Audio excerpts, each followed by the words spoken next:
Thank you. Nice. Thanks for asking me out. I feel like I would benefit from listening to all of you lecture. The program here sounds pretty incredible, and I'm sure everyone's working on amazing projects.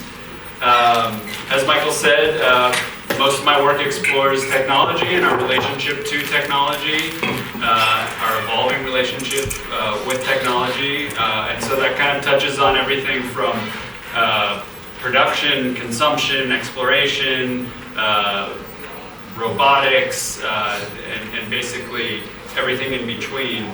For today, when Michael asked me to speak, the thing that I'm working on right now is this book that I've titled The Nature of Things. It's about 15 plus years of work within all of those areas that I discussed, and it's currently in production, and I figured I would kind of just walk you guys through the work, since those are all the highlights of the book. And I figured I would just read. I worked with a writer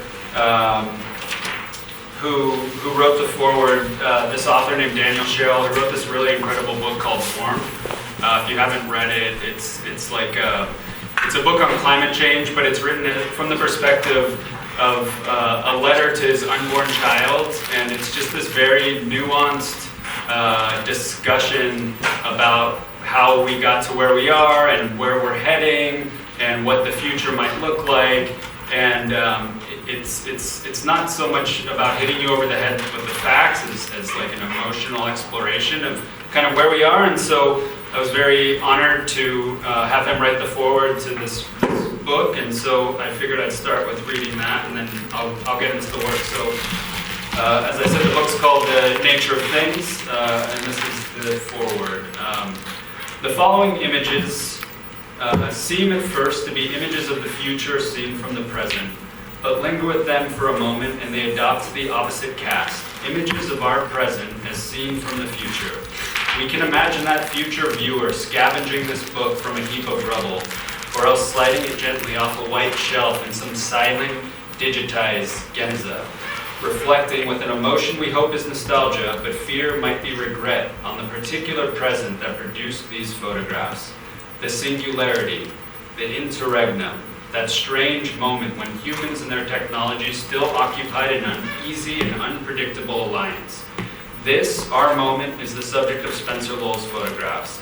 There are people in these photos, but rarely are there individuals. Where humans appear, they're sidelined and dwarfed, standing fungibly amid a tangle of wires, or in the shadows of some huge and expressive metal arms. Their torsos disappear into the guts of machines. They wear goggles and suits to deflect the blinding glare. The technologies are the real individuals, protagonists of their own cryptic story. They sprawl in endless regular arrays. They snarl into knots of impossible intricacy. The photographs capture them on their own terms, in the worlds that they build, worlds that both serve and exclude us. Sometimes Lowell captures the machines as they transgress into our world. An arachnoid robot scuttles through a sunny park. An oil derrick bobs on a suburban cul-de-sac. These could be mistaken for instances of intrusion, but Lowell sees them for what they are, a glimpse under the hood, a momentary and unsettling revelation of reality's surreal engine. In the best of these photos, it is unclear what exactly we are looking at. Some invention we hadn't even thought to think might exist. A lesser artist would purport to some deeper understanding of these things, but Lowell's camera admits its own bafflement. It attempts few editorial feints. It approaches its subjects front on and lit with fact, enthralled to their alien beauty. If there is a message here, it is one of dissonance. A profound and deepening strangeness undergirds our economy. The lives we still take as familiar are powered by systems of increasingly unknowable complexity. Lowell refuses to let the former shroud the latter. His photographs yank up the curtain, exposing a backstage devoid of actors, but alive nonetheless. It is here, we suspect, that the drama will now unfold. And so, I work commercially in my career, and I have taken the opportunity to go into projects as an exploration of my curiosities, and it wasn't until putting all these images together that I found the connections that everything has, and it wasn't until reading what Daniel wrote that I really, like, I feel like he was able to see things in a perspective that I wasn't, so I thought I would start there. And yeah, please feel free to stop me with any questions that you have about the work. I know there's like a Q&A at the end, but it's a small group here, and I don't mind the whole thing being a discussion. These are all things that I'm interested in and excited about, and I'm more of a witness than an expert, but I try to understand, so if you have any questions, let me know. So the first image on the left here is, it's a site called Paisley Caves in Oregon. It's one of the first locations that human remains were found in America, thought to have been from people that had traveled across the Bering Strait and made their way down the west coast. This would have been their view 14,000 years ago, and then the image on the right is a thermonuclear B-2 stealth bomber. So this was in the Salar de Pajales in Chile. This was with a group of scientists that were working with NASA to basically study how we look for life in inhospitable places. So I spent a week out here with them.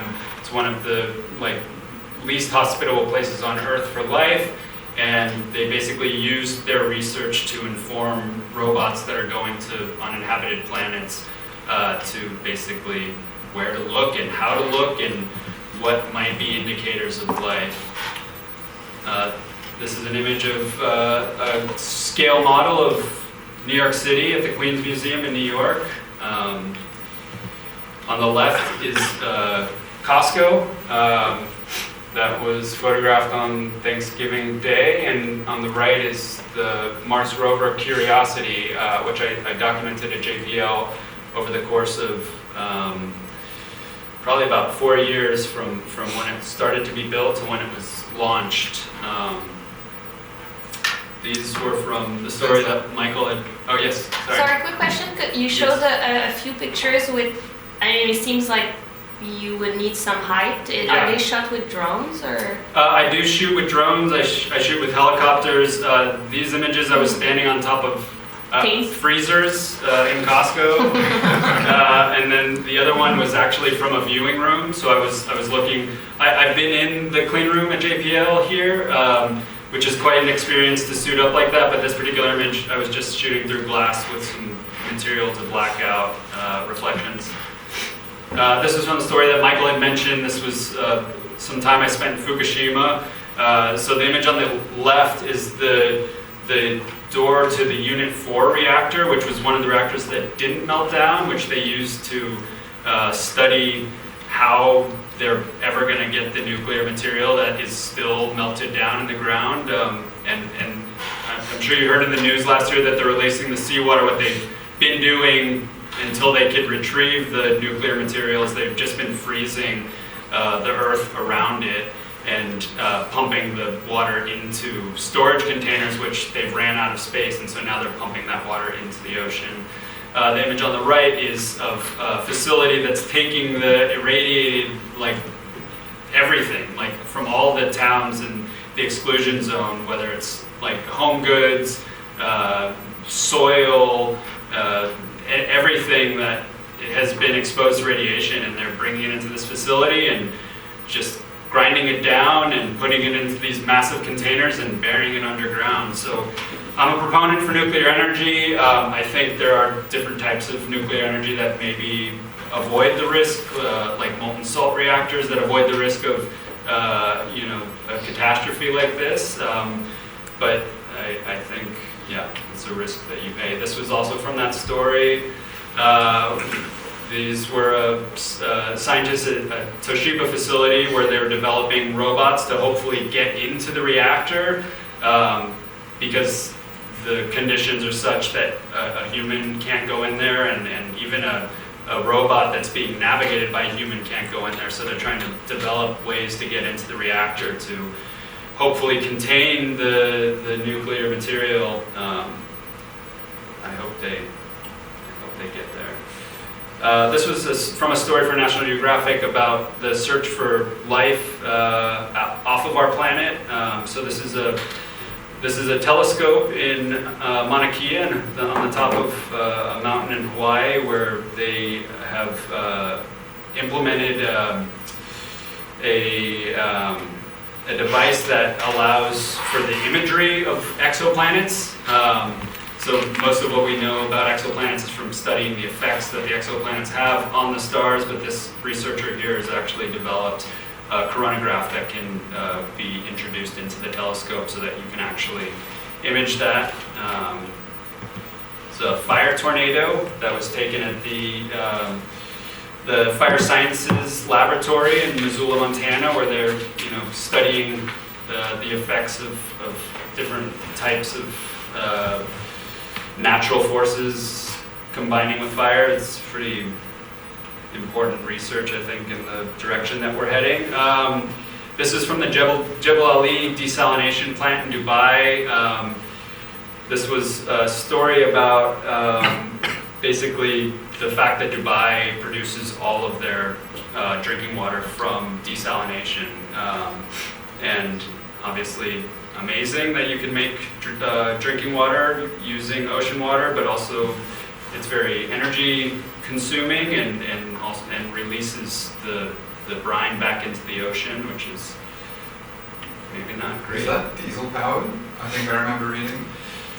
Most desalination plants will run the steam from a power plant, so the electricity that they're generating for the city, the excess steam is routed to the desalination plant and use that to create the evaporation used in desalination. However, the demands of water are so high, at least in Dubai, that they're having to burn fossil fuels in order to make drinking water. So again, this was a Space Force base. These are where we are basically monitoring our assets in space. So these are radomes that house satellites that we don't want anyone to know where they're pointing. This is from the seed vault, the Svalbard Global Seed Vault, where seeds from countries all over the world are held as a safety net, essentially, for any kind of catastrophe or war. This is from a privately owned prison in Arizona, where inmates are being locked up in Arizona. These are all like being locked up from ICE for profit, which to me seems wrong. The image on the left here is a Chumash tool. This is actually found in Santa Cruz Island. That was one of the first Native American, one of the oldest Native American tools that have been found. And then the image on the right is a flow distributor that was printed with a alloy additive 3D printer. So just looking at the evolutions of our tool making technologies and what makes us human is one of the main things is our ability to make tools and how that has evolved over time. This was taken at a university in Germany, and it's called the RoboHand 3. They're basically studying how to develop robotics that work in the same way that our own hands work, so that things can be handled with dexterity and also do a variety of tasks, whereas robots that are designed up until this point are mostly designed to do one particular task over and over again. A fisherman. The image on the left is plastic. That was from the research vessel that I had an artist residency on. They were studying plastic pollution, and so they were taking samples out of the Mediterranean and looking at what was in each sample, and out of, I think they took 3,000 samples over the course of a summer, and every sample was riddled with microplastics. The image on the right is a coral nursery where they're regrowing coral in a controlled environment to then transplant back out into the reefs and maybe grow some reefs back. This is a male's hummingbird feather, a male hummingbird's feather. This was from a lab where they were testing the way the sound travels across the feather. This is from a chronograph that's being developed at JPL, similar to the one that was implemented in that telescope in Hawaii. This one is being made to go into a space-bound telescope. This is from the network that NASA uses to communicate with all of its spacecraft. There's, I think, 3, and this is the one in this part of the globe, in the Mojave Desert. I think it's Mojave Desert, yeah. Image on the left is a socially intelligent robot named Polly. And the image on the right is from the Ebola outbreak. It was someone demonstrating the PPE, the personal protective equipment that's used by people who are handling patients with Ebola.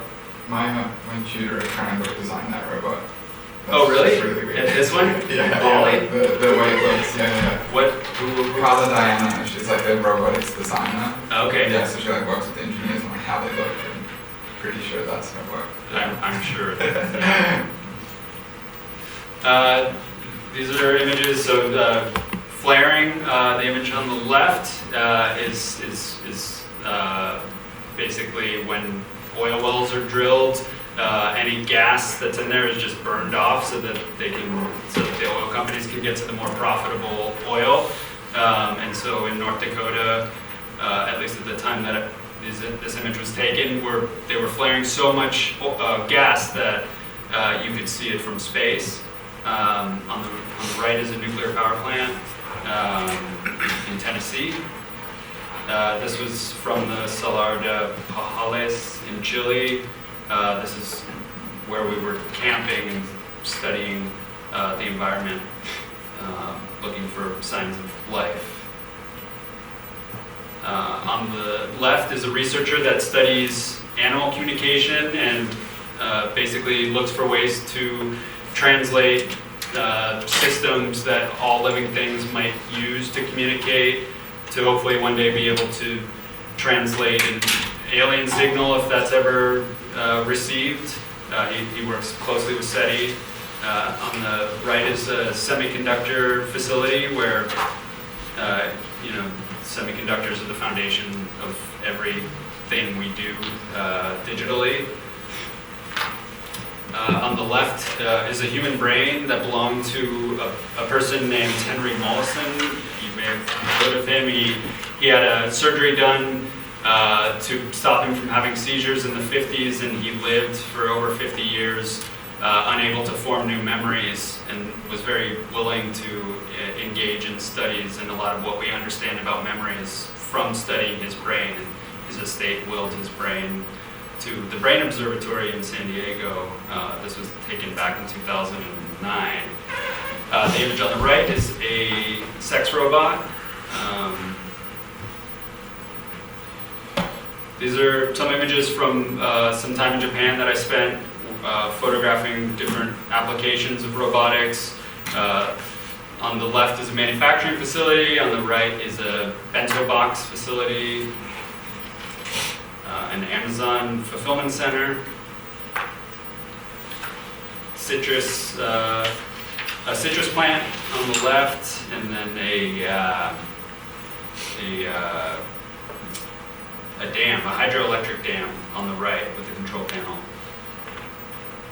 The left image is the camera mast of the March 2020 rover, so it's the one that left after Curiosity. On the right is a robot named Curry, a socially intelligent robot that your old professor might have also had something to do with. This is the Jebel Ali desalination plant. This is where the brine water is released back out into the ocean. left here is it's an indoor vertical farm. The company is called Plenty, and they're growing fully indoors from a fully automated process where these robots essentially plant the seedlings into a rack that's laid out horizontally, and then another robot grabs it and flips it vertically and puts it into this light room essentially, and it moves through the light room as the plants grow and comes out the other side and is harvested by another robot. So these are just some of the employees inspecting the quality of the leaves. On the right again is privately owned prison. Is a farm in Compton? They opened one in Compton, Yeah, right. But this was in San Francisco, but they opened one last year in Compton. Yeah, they're selling in Whole Foods now, and I don't think they're making money, but they're developing the technology that I'm sure. Walmart, I think, gave them a lot of money. These are both from JPL. I spent a lot of time at JPL. I went to Art Center in Pasadena, which is a very commercial school. I had a very commercial curriculum. I didn't want to be a commercial photographer, but I didn't know what I wanted to do. And I was fortunate that I met someone who worked at JPL when I was graduating during my grad show, and he ended up hiring me right out of school. And I spent a lot of time at JPL that first year, and pretty much every year since then, documenting different projects that are being worked on there. So the image on the left is the space assembly facility where they build all the spacecrafts, I think since Voyager. And then the image on the right is called a spaceborne quantum sensor. And the spaceborne quantum sensors leverage the principles of quantum mechanics to enable highly precise measurements and data collection in various applications related to space and Earth science. What does that mean? What is that measuring? It's like very vague. My understanding is they're just developing technologies that will be used in conditions in a vacuum and in space. So the spaceborne quantum sensor, I don't know. That was just in research. Like I said, I'm not an expert. I'm an observer. This was the Allen Telescope Array. So this is a SETI's radio telescope array where they're looking for signals from extraterrestrials. The image on the left is a sperm bank. The image on the right is the inside of a fuel tank of a rocket. This is Google's quantum computer. This actually is right, I think here in Goleta, right? These are prehistoric air bubbles. So this was photographed. The name of the lab changed. It's called the National Science Foundation Ice Core Facility. What's called the National Ice Core Lab. But it's basically where we store all of our ice core samples, and it's how we understand what the atmosphere looked like tens of thousands of years ago. So these are ice cores. These are bubbles in ice. I'm not sure. This one may have been 50,000 years old.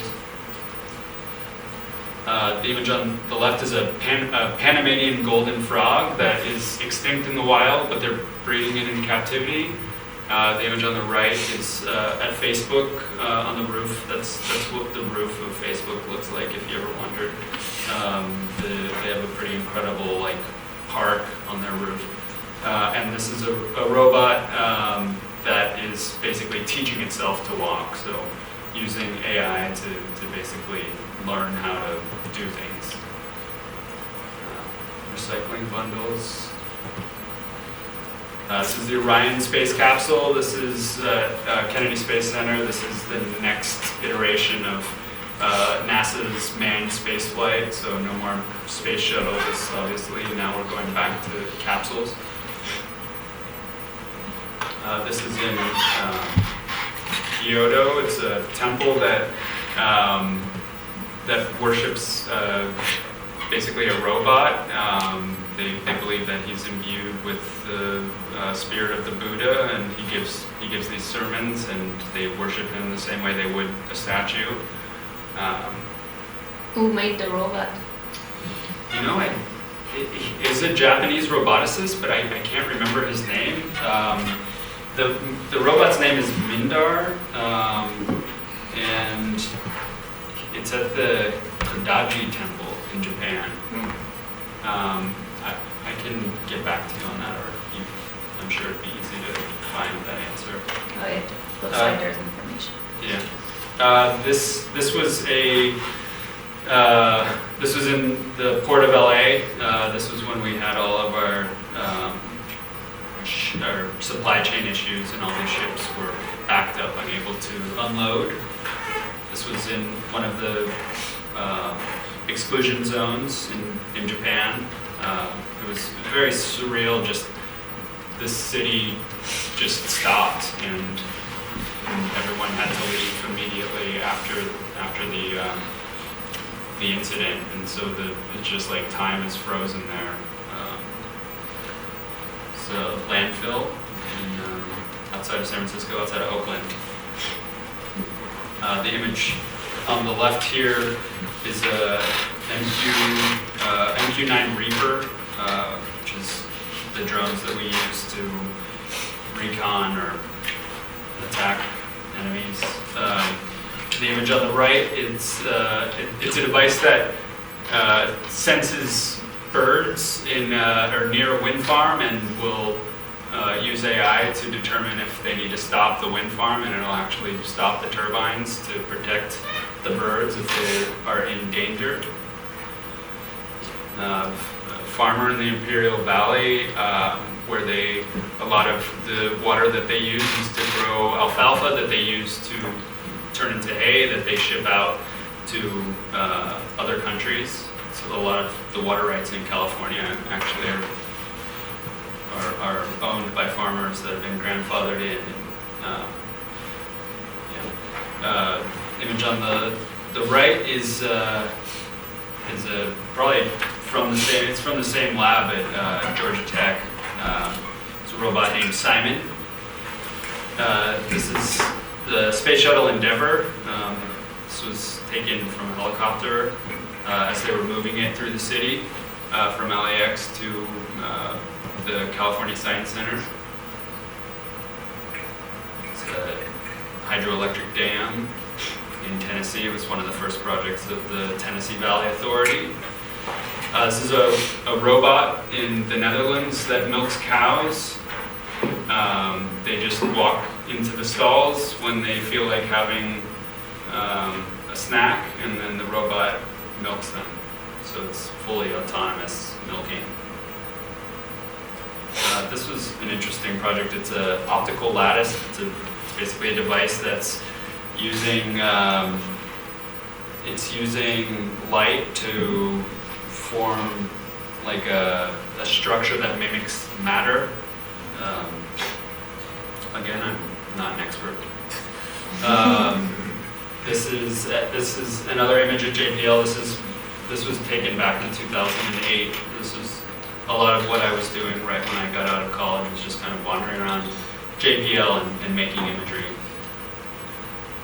So, at Oakley, how are we doing on time? We're doing okay. Okay. Try to pick it up a little. This is a cheetah being held in captivity on the left, and on the right is an autonomous robotic dog that's used for patrol, security patrol. This is a chimpanzee that has been trained to give breast milk in exchange for peanuts. This was at the Smithsonian Zoo, where they have an exotic animal milk bank. The image on the right is a facility outside of Paris where they basically burn their garbage there instead of putting it into a landfill. And on the right is the Hoover Dam. This is the ULA, the United Launch Alliance. It is a joint company between Boeing and Lockheed Martin that, up until SpaceX came into the light, they were the main launcher of spacecraft outside of the government. Robotic surgeon on the left, being trained through different tasks, and on the right is a robot used to explore places that humans can't go, that would be unsafe. A hornless bull on the left that was genetically modified to be grown without horns, and it's also a clone. And on the right is another socially intelligent robot.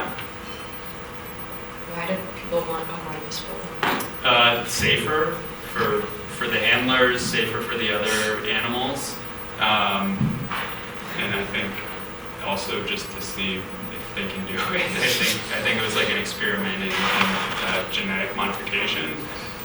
But yeah, I guess generally when you're raising livestock, you would cut the horns off of the bulls anyway. So they I think were trying to. This was at UC Davis, so it was part of research. Well, I mean, your job is to observe, not to know exactly the ethical or moral implications of what you're photographing, right? Correct, yeah. I mean, I form opinions, Yeah, or I have opinions, but... And the images are beautiful. Yeah. That's actually why I'm having problems. I mean, I've had similar questions, like, the images are beautiful, but what does it mean? Yeah, Yeah. yeah. I mean, I can give you my opinions or the knowledge that I've gleaned and the experience of making the work and talking to people. But yeah, again, It's a horrific process I'm of not- moving horns. Like, if Yeah. you don't have to do that, Yeah, it's absolutely. good for everyone. yeah. Hmm. More Costco consumption, another fire tornado. The image on the left was in Hawaii. That was the Alakai forest where I witnessed the extraction of the eggs of an endangered bird called the akikiki. On the right is the oil field in the middle of Los Angeles, which I grew up in Los Angeles, and I didn't even realize that they're the largest metropolis oil producer in the country, which is now winding down, thankfully. These are more images of JPL. Same here. The one on the right is a moth, an avocado moth. This is at the Jebel Ali desalination plant. Again, these are all the steam pipes that flow the steam from the power plant to the desalination units. Another town in the exclusion zone on the left, a facility used to train autonomous vehicles on the right. This is at UC Berkeley, again, just teaching robots how to learn. On the left is a solar sail. It was a NASA program called NEA Scout. It actually failed. It never made it into deployment. But they had to figure out how to fold the solar sail that uses the energy of the sun to accelerate it. And then on the right was at the Allen Telescope Array, a technician working on one of the 42 radio telescopes. Coal mine on the left, brine water on the right. This was at the ice core lab. So you can see that there was a volcanic eruption that was just trapped in the ice as the seasons passed over thousands of years, and so it's just a signifier of just because nothing ever melts, like until now, but historically nothing ever melted over time. So even when there was a volcanic explosion, it's just for that year, just settles into the ice. And on the right are all the different ice cores that are stored in the facility, which is one of the coldest times I've ever been. It's like negative 20 degrees Celsius in there. These are solar panels being designed for spacecraft going to Jupiter. They have to work obviously differently than a solar panel would work here on Earth. On the right is a device called MOXIE, which went on to Mars 2020. That's used to, it was an experiment to test if they could generate oxygen from the Martian atmosphere, which they were successfully able to do, which is a good sign for future missions. This is a robot called Animal that was in Switzerland, where that robot is basically being developed to be used by companies looking to get into environments that would be unsafe for humans. On the right is a robot in Tokyo that is being developed for manual labor. This particular one could put up drywall. A facility in the Netherlands where they're using robotic machines to plant, so that something like this would traditionally have been done by people planting each seedling, and now one person can just oversee a robot doing all the work. A security robot, so robot patrolling in Japan, and security guard looking at his future disappear.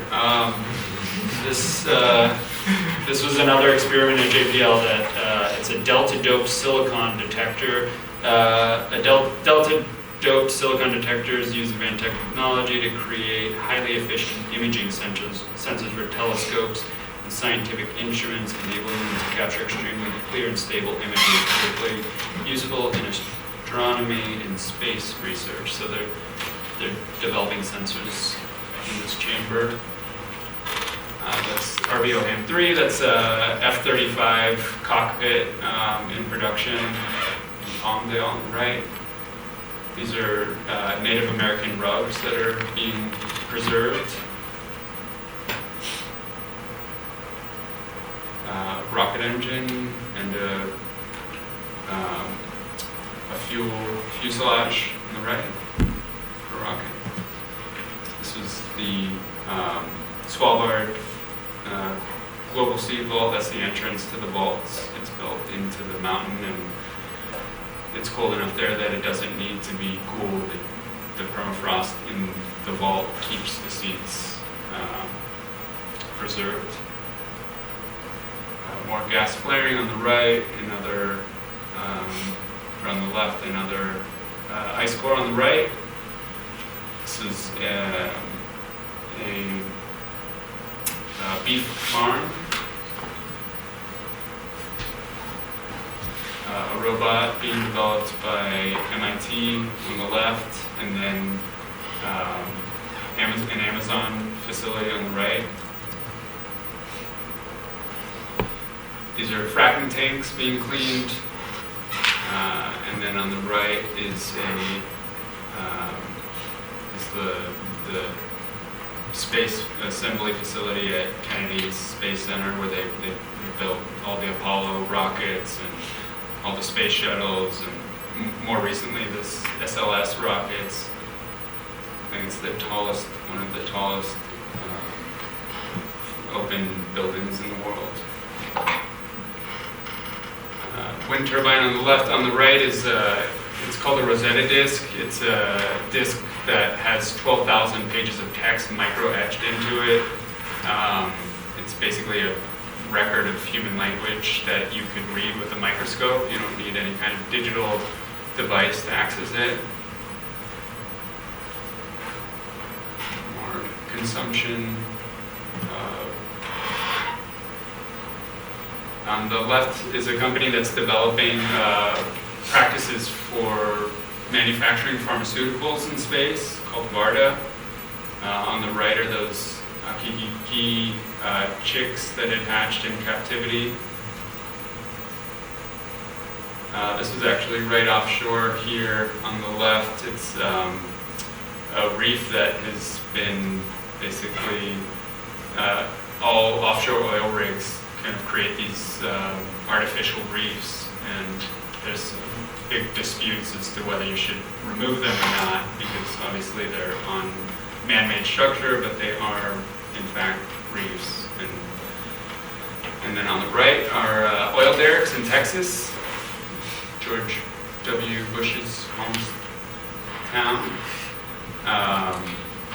This is where all the radio telescope signals come in on the left and are all processed.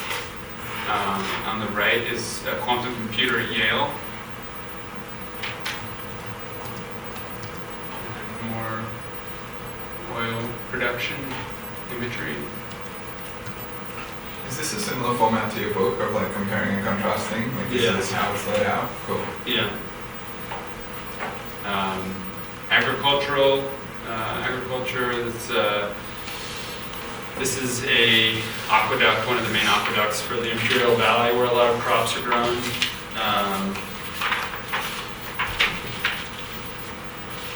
This is from the Frozen Zoo in San Diego, where they're archiving the genetics of all as much as they can animals. A butt robot that tests the implications of a person sitting over and over again on a hospital bed. Tesla manufacturing plant in Fremont. A battleship being manufactured. This is a wind turbine in China, and a solar farm out in Mojave, in the Imperial Valley. It's a permafrost cave here, where it's used for research. As permafrost continues to melt, the more we understand about it, the better. This was in Japan. It's a synchrotron radiation facility where they're essentially beaming particles around an accelerator that are used to image things. It's a gigantic microscope, essentially. This is the Oroville spillway. This was a dam in California that had failed and has since been repaired, but almost flooded an entire town that had to evacuate. The image on the right is the exhaust from a oil refinery, and then on the right is a nodule that was taken from the ocean floor, which is where people are starting to look for the rare earth minerals that are used in battery production. There's a lot of companies advocating for basically vacuuming the ocean floor to farm these. This image on the left was from a research trip I was on in Kosovo with a researcher who's looking for alternatives to antibiotics. So she was collecting a lot of different plants, and this particular plant was a parasitic plant that was studied for its medical properties. And on the right is the Burj Khalifa in Dubai. This was the launch of the Mars rover. Solar eclipse, and the top of the human skull that was a remain from a process called alkaline hydrolysis, where instead of burying or burning a human body, it's a process that boils it in a pressure chamber, and all that's left is bones, no genetic material left behind. And that's it. That's the end of the presentation.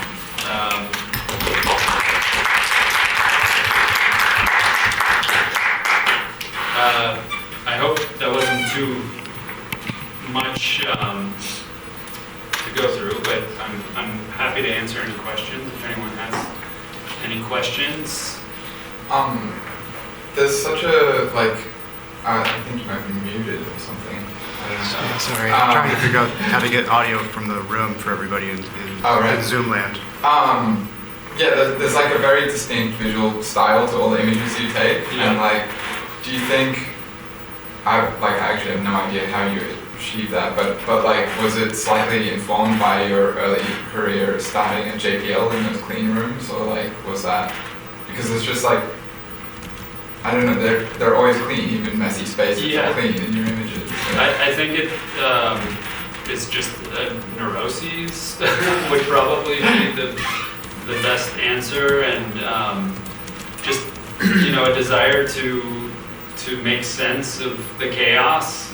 The way that I find it works best for me is by simplifying things and just trying to distill the subject matters down to their most basic elements, and so that tends to end with like a very like bright, clean, like minimal aesthetic, which like only in retrospect do I realize I'm doing. It's never been an intention. Yeah. So it's like a post-process thing, or like, are you bringing around crazy lighting? Oh, I travel with a stupid amount of equipment. Unfortunately, I often wish that I had gotten into writing something that didn't involve so much equipment. But yeah, I travel with lights. Luckily, I like things to be very like bright and crisp. So I can use flashes that are a lot harder source. I'll soften things often, but generally I have cases full of lights, and I just kind of throw them everywhere.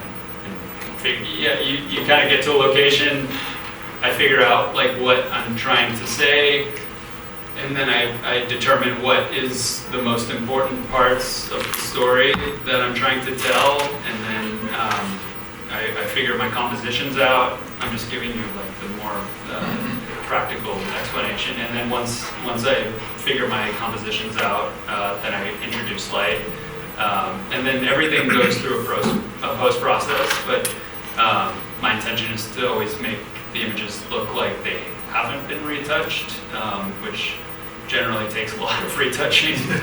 Yeah. Yes. So what's your level of optimism for the human future? My belief system is that everything is connected, and that like the universe evolved from particles to atoms to chemicals to biology, and technology is just the next step in that. And it might sound pessimistic, but I think like even if that means we're not here, like that's okay. I mean, I have children. I want the earth to be healthy and to live on and to thrive. But at the same time, I think there's no evil. It's all just part of the same system, and that we're trying to figure things out. But at the same time, like if technology becomes conscious, which I believe is within reason at this point, and if that consciousness doesn't see a reason for humans, then so be it, and at least the universe continues to be aware of itself, because that's, I think, the beauty that we have, is that we have self-awareness, and if self-awareness is in existence without us, then I am not in charge of that. Yes. Can you talk a little bit about your, I guess going back to Mike's question. Yeah. How are you looking at the tool of the camera? Yeah. Philosophically, as well as technically, looking for you said the cleanliness or the minimalist part. Yeah. Because when I look at your photographs, they're referencing different photographers. Mm. So is there something that you're telling us and how you're taking a photograph about a reference of an old photographer, or are you how are you evolving your craft, your Yeah. stagecraft? I mean, I studied photography. I've studied a lot of classic photographers. I never reference any of them intentionally. Obviously, there are people who have inspired me, like the Beechers or Gursky, of course, Thomas the Man. There's a lot of people whose work I admire, but I'm never intentionally trying to reference those people. I, growing up, was very creative, but I couldn't draw or paint, so I didn't think that I could be an artist. And I was always very attracted to science and mathematics, but I was a horrible student. And so when I found photography when I was in high school and I got a random job at a photo lab, it just made sense to me as something that kind of connected both of those worlds. And so philosophically, I just think of photography as like a means for me to explore the world and to understand things.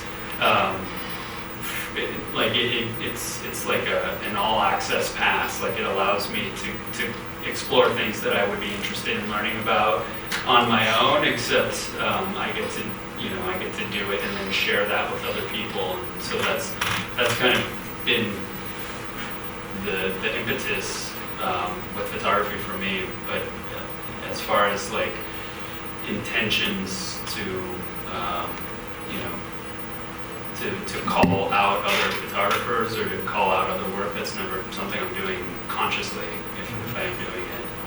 And just one follow-up question. Yeah. How has the advent of, like, let's say, cinema and the technology that drives cinema, the different cameras and the different capabilities, like megapixels, is there something that you haven't done or you want a piece of equipment that you would want to explore new territory in photography? That's a good question. I mean, the thing that I have always valued about photography, and obviously it's a tool that can be used for expressing a wide range of things, but for me, I've always been interested in detail. And so I want my images to have as much detail as possible. I want to be able to make prints as large as possible. I want to see into the shadows. I want to see into the highlights. And so I want to make images that retain all that detail, because there aren't any other mediums that you can freeze time and to be able to study a moment. And so for me, photography has allowed me to do that, and being alive in the transition from analog to digital and having access to like large format digital cameras, which is what I generally am shooting with, has been perfect for the way that I'm interested in exploring the medium. As far as future explorations, I think like VR is probably like the next step and something that I think about regularly, because if the goal is to transport the viewer to a moment in time so that they can study and learn something, so that we share information, then obviously like we're heading towards a point where virtual reality is going to most likely be commonplace. And so if that becomes a medium, I think like a natural evolution for my work would be going into there. As far as like how I learn a new skill set is another story. But yeah, that's something I've been thinking about quite a bit. Thank you. Yeah, of course. Expanding on Sam's question, since you have traveled so much and seen so many interesting traditions and technology and nature, what would you say are your three biggest lessons learned from your journey? Lessons learned in regards to like technologies, or in regards to your experience, like you could tell a fellow photographer or like other people, like, oh, I've learned this three major things about like the world. That's an interesting question. Yeah, it's a big question. That's a good question. I mean, the main thing that I always like try to remind myself is maybe this isn't the answer to your question, but it made me think of it, is like authenticity, I think is the absolute most important thing. Like if I'm being authentic to my own interests and to my own passions, then it's a success, even if nobody sees the work. And so, like if I'm just trying to make things that I think other people want to see, like it's a failure before I even start. So that's. But I guess you're asking more about like traveling, like. Not necessarily. I mean, it's super valid. Like someone that has seen so many moments, right? I totally see that being like a major thing. Yeah. But yeah, anything that comes to mind is I haven't traveled as much, so I always ask people that travel a lot and have seen a lot of things. Like, what is their, in general, biggest lessons learned? Because that compounds a bigger picture. And right. It's super interesting to see. Yeah, I mean, I guess the biggest, as far as travel is concerned, is like the world is very small, and that like we're all doing different versions of the same things, and like whenever I see intolerance, like I don't understand it, because like we're all just doing different versions of the same thing. Like just because something looks different, or I mean that's something that I'm often thinking about when I'm traveling. It's just like, oh, like they're just using different utensils here than I'm using, or they're wearing different clothes, but it's all just different versions of the same thing. I'm not sure. Is that? Yeah, sure. Does that answer your question? Are you asking more like practical, like travel? No. Well, I mean, it's like, I think the answers you gave were perfect. Okay. I think that was 2, though. Didn't you say 3? If you have anything else to share, I would love to share. Yeah. Practice makes perfect. I mean, yeah. I think with traveling, like it's just over time. Like I've been more comfortable with it, and if I don't travel for a while, like I forget about certain things. So yeah. How did the majority of your sort of gigs come up? You mentioned your connections with JPL, but like, how did you get into all these spaces and make these connections? Yeah, so JPL was just like a twist of fate that happened while I was in college. I graduated in 2007, so like in like 2008, I was working at JPL. That kind of helped me create a portfolio of imagery that I used to kind of present myself to different magazines, which back then there was magazines, not so much anymore, but that I wanted to work with, and that I felt like my portfolio would cater to working with, and so that would be like Wired and Discover and Time and National Geographic, and so I kind of took that commercial route of just promoting myself to start to get work, and over time, once I had connections and a reputation, it kind of permitted me to propose projects to clients, which I tend to do pretty regularly, and that led me to opportunities to kind of just further refine my body of work, which then allowed me to get more like commercial projects that would pay money, whereas magazines don't necessarily pay money, and that has allowed me to kind of pursue my own projects. Occasionally, I will have like a startup reach out to me and tell me they don't have any money, but they would love to work together, and if it's something that I'm interested in, I'll do a job that way, and then take that and present it to a magazine who might want to do the work, or who might want to run a story on that particular work, or if it's just I think like it's imagery that I would like to have in my body of work, then. But yeah, it's kind of it started off with like very much just grinding like magazine work, which I don't know how, because that's not a thing anymore. I mean, magazines, and the ones that exist now don't really have much budget. So, yeah. I had a question. Yeah. How do you think about balancing like representing things as plainly as possible with maybe like taking some artistic license for like creative, for expressive purposes in your photography? I mean, I think just like the act of like taking a picture is there is some like judgment there.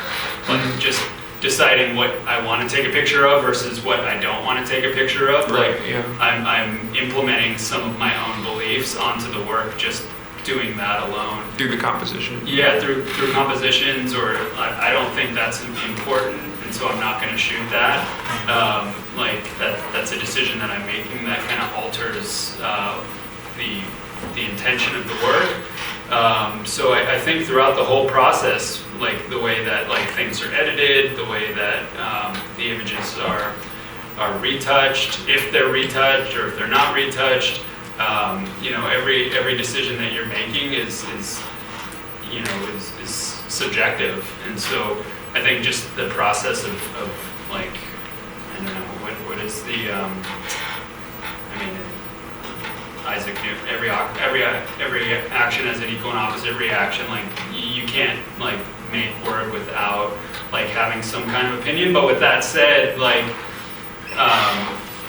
you know, I am trying to present work that the viewer can have an opinion of, that is maybe like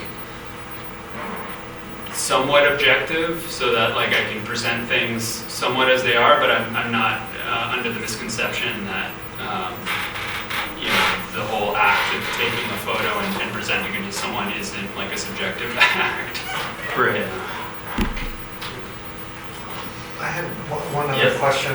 Looking at your website, it seems as though that you're, what is your approach?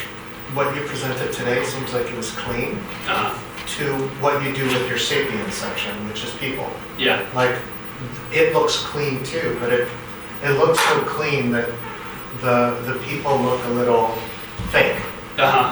So can you talk about the differences and the approaches? Yeah, I mean, going back to what you had asked earlier about, you know, different photographers, I've always admired most photographers like Irving Penn, where the subject matter is almost irrelevant, and the style of the photographer, like I can look at an Irving Penn portrait versus a still life, and you just know it's one of his images. And so I never like wanted to just work in one particular lane, and so I've always taken projects that allow me to, sometimes I shoot portraits, sometimes I shoot still lifes. I mean, there's work that I don't show even on my website that's like maybe super commercial, or like product photography that, you know, I have to do to, you know, feed my children. So, you know, it's like this body of work that I presented today are the things that I care most deeply of, care most deeply about, and that I've kind of honed into this particular body of work. But like the images that are on my website, like would be like tailored more towards like projects that might involve me shooting portraits of someone. But my approach is always the same. If I'm, you know, if I'm shooting a nuclear reactor, or I'm shooting, you know, the CEO of Apple, like I'm going to approach it with the same like aesthetics and the same just nuances, and obviously, you know, I have to interact with my subjects, whereas I don't have to interact with like still lifes, or I guess I do, but it's different. I don't talk to them. I guess I talk to subjects. Does that answer your question? I think you're an extremely talented, you know, human being. And when I look at the stuff that you're presenting, like one of the questions that I heard was, you know, the things that we're seeing seem to be very complicated morally and ethically. Yeah. But you're presenting them beautifully.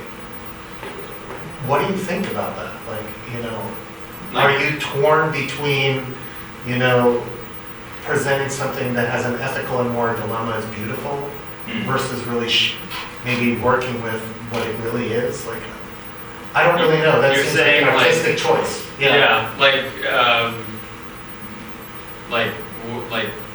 I don't know. I'm trying to think of a particular image, like this image of the nodule, like that, like you think like because it's an ethically questionable like subject matter, like farming like minerals off of the ocean floor. Yeah, and just killing everything Yeah. just to get a mineral. Yeah, exactly. Like, but what would the other like? I don't know. Yeah, if it wasn't. Yeah. If it wasn't like for me, like I just want to focus on the subject, and so for me, and I'm also working with restraints. Like I'm on a boat. There's like a white wall. You know, it's like. Yeah, of course. Yeah, I guess I could put it on, you know, on the floor, but that's just my own inclinations as an artist is I just want things to look clean, because that, to me, I can like make sense of it. Like when I sit down to work, I have to clean everything before I can even do anything, because like I was half joking when I said like my neuroses, but honestly, like it's like I can't focus if I feel like there's chaos, and so I think that might be part of the reason why I approach things in that way, is that like in order to make sense of like farming a node or a nodule off the ocean floor, like, you know, I want to think about that, and in order for me to really think about that, like it needs to just be clean and like organized. I mean, that's the best I can. Thank you. Yeah. There's a question from Marco in the chat that I will read for everybody. It says, thanks for the striking eye.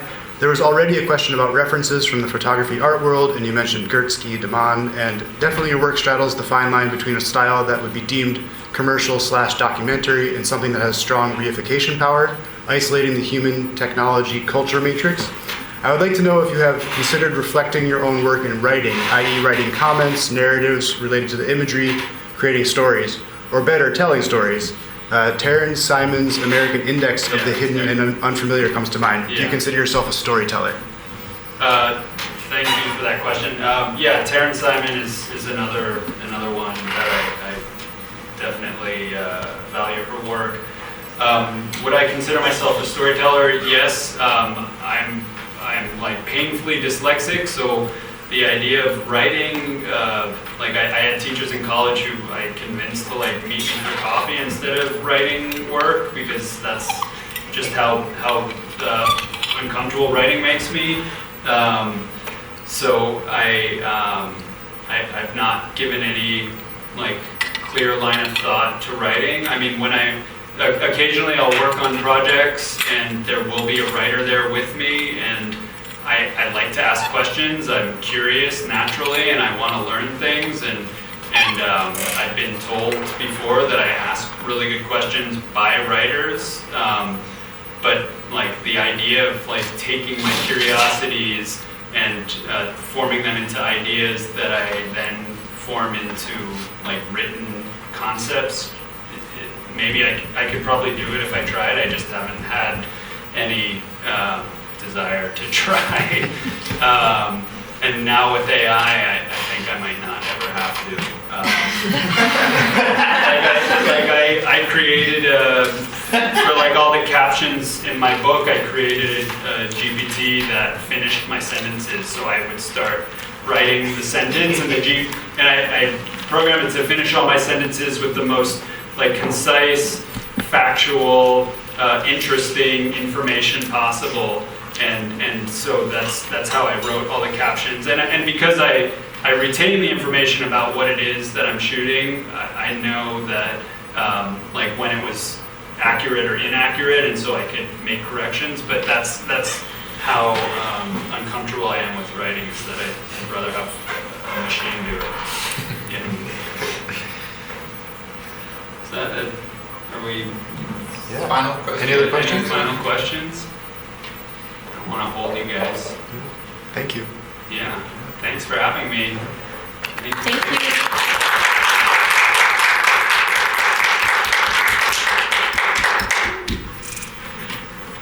Come on, everyone. We did get one more question in the chat. Yeah.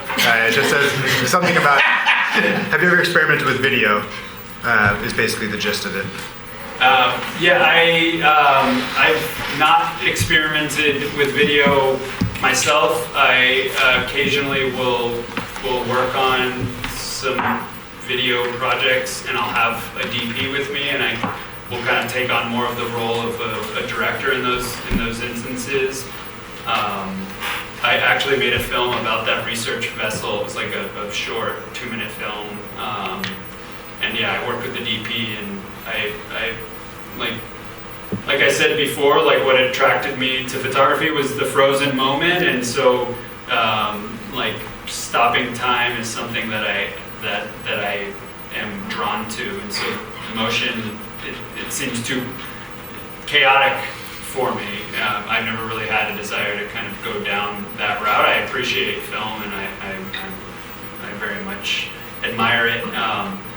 But as long as people are still interested in looking at photos, that's kind of where I want to point my camera. Yeah. Great. Cool. He says thank you. Yeah. Thanks again. Thank you guys. Thank you for listening.